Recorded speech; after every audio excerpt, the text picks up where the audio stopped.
Tamara, c'est quoi ces patchs là que vous êtes en train d'installer sur l'encolure du cheval? À quoi ça va servir?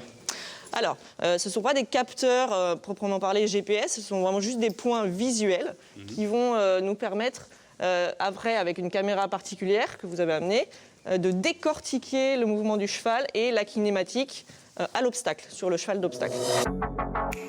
Également équipés de capteurs de données biométriques, nos deux partenaires vont franchir une haie verte et une butte à plusieurs reprises. Leurs sauts vont être analysés dans la foulée par nos deux spécialistes.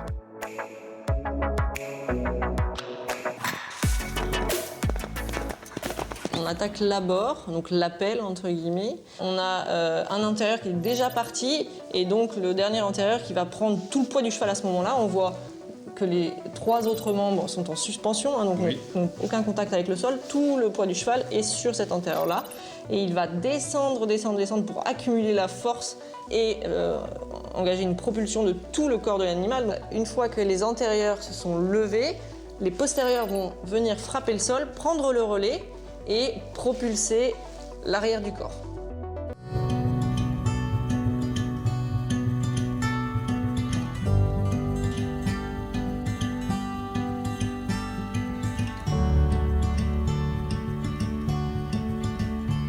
Si à un moment donné on a un bug, mais exactement comme un bug informatique, c'est-à-dire qu'à un moment donné il y a une information qui est envoyée par une partie du corps qui n'est pas correcte ou qui n'est plus d'actualité mais qui est restée là, eh bien le corps il garde la tension d'un muscle alors qu'il n'y en a plus besoin et on a une asymétrie qui s'installe. Et le but de la manipulation, quand on parle du travail au niveau musculaire, c'est d'aller lever ce bug de manière à ce que la régulation normale se fasse et qu'on ait le même tonus musculaire des deux côtés.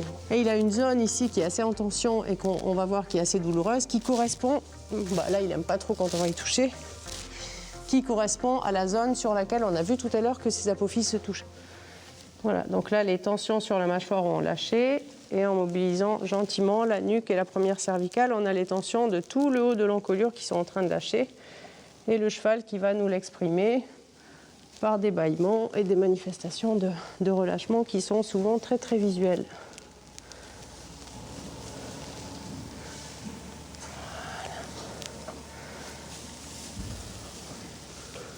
Voilà. Et on va les retester dans le dos. Et déjà, par rapport à tout à l'heure, on a une amélioration à 80%, on va dire, de la sensibilité qu'on avait dans le dos.